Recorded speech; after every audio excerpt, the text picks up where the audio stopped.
Tonight, your phone will glow in your hand, your room will be safe, your door will be locked, but your brain will still search the dark corners as if something might be waiting there. That is the strange part. You can live in a city, sleep behind walls, order food with a thumb, and still carry a nervous system shaped for a world where darkness had teeth. Your life changed fast. Your brain did not. Why? The answer is not that you are weak. It is not that you are irrational. It is that a much older version of you is still awake inside your skull, listening for footsteps outside the cave.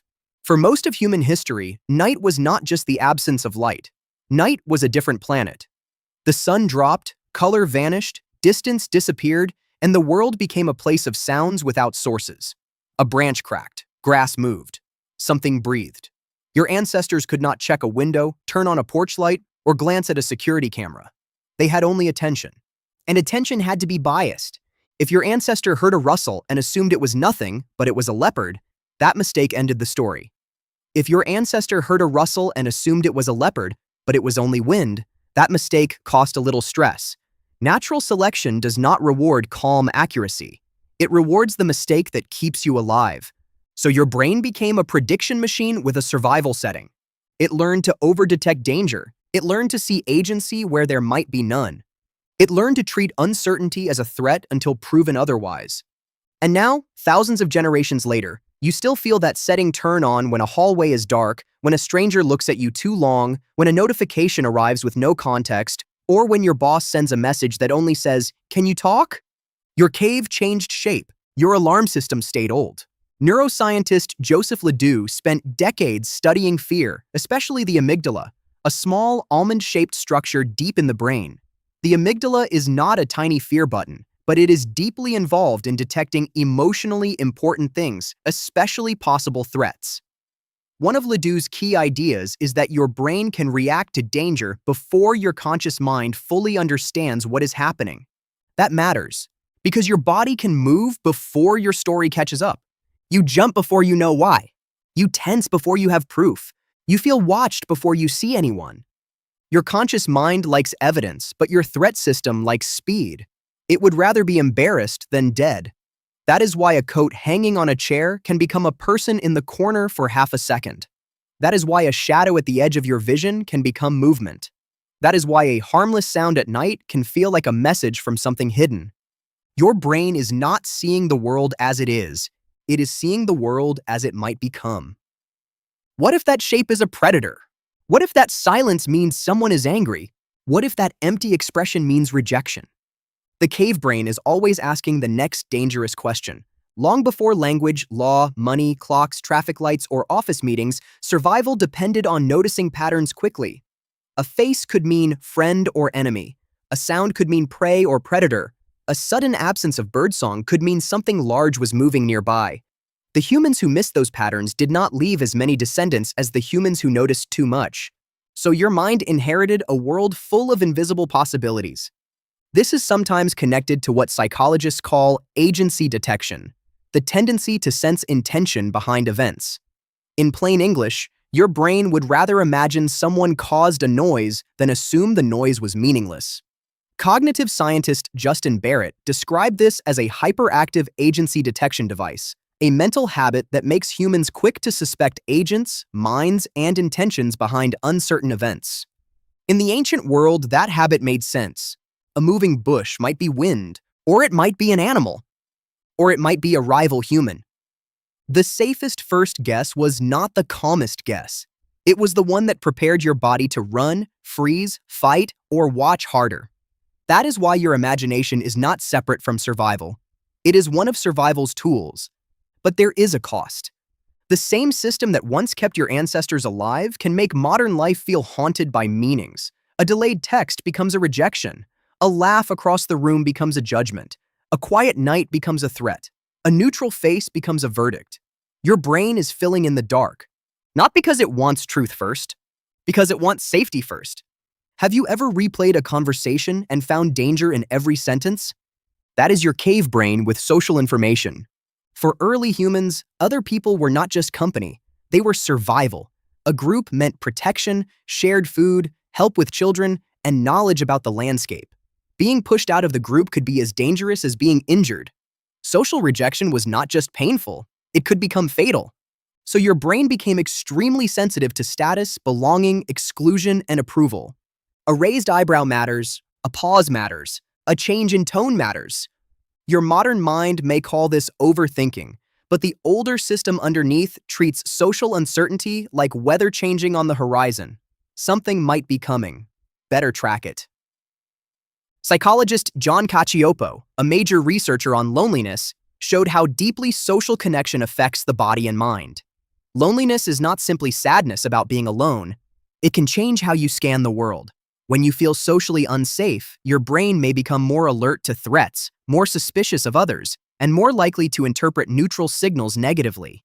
In plain English, loneliness can make the cave darker. It can make other people look sharper around the edges. It can make silence feel like danger. This is one reason modern anxiety can feel so confusing. You may not be facing a predator. You may not be starving. You may not be lost in a forest. But your brain does not only respond to physical danger, it responds to uncertainty, isolation, and loss of control, because for most of human history, those things often led to physical danger. Your calendar can become a cliff edge. Your inbox can become tall grass. Your unread message can become a sound outside the firelight. The body reacts in old language. Heart faster, breath shallow, muscles ready, attention narrow. That language was built before spreadsheets and social media, so it does not know how to say, "This is just an awkward email." It says, "Prepare." And preparation feels like fear. But the cave brain is not only afraid of the dark. It is also obsessed with food, comparison, gossip, novelty, and belonging. Each of these had survival value once. Each can become strange in modern life. Take food. For your ancestors, sugar, fat, and salt were rare, valuable, and worth seeking. A sweet fruit meant energy. Fat meant dense calories.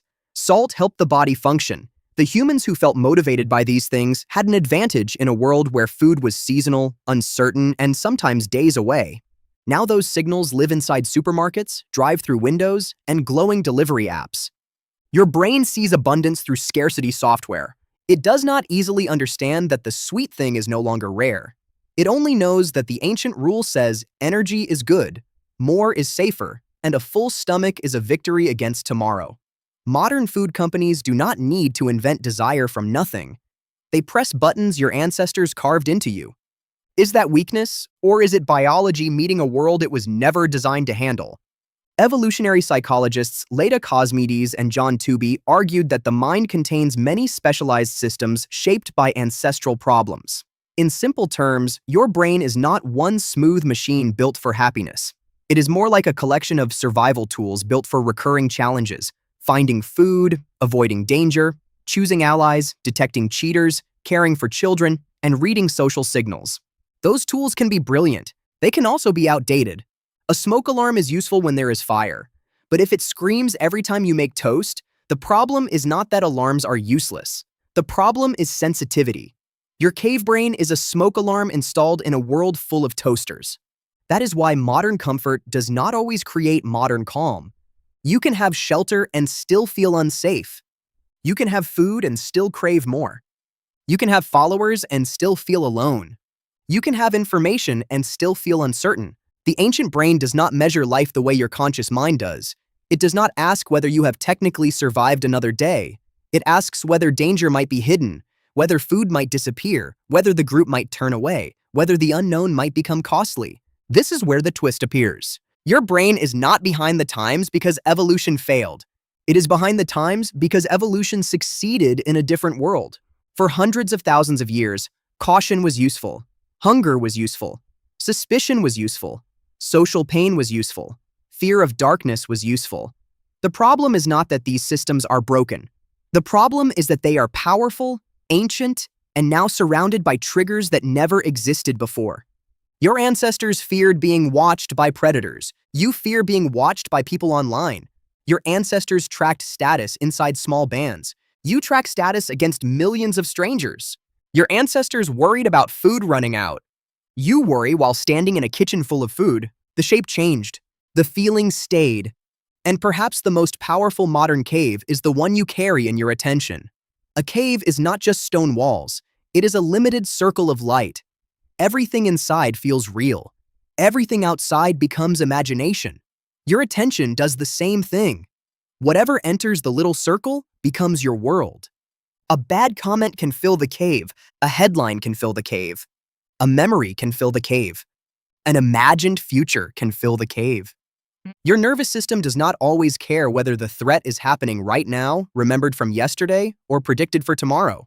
If the image is vivid enough, the body may prepare as if the danger has arrived. That is why worry feels physical, not poetic. Physical. Your stomach tightens because the body is preparing for action. Your chest feels narrow because breathing has changed. Your hands feel restless because muscles are ready. Your attention locks on because uncertainty demands information.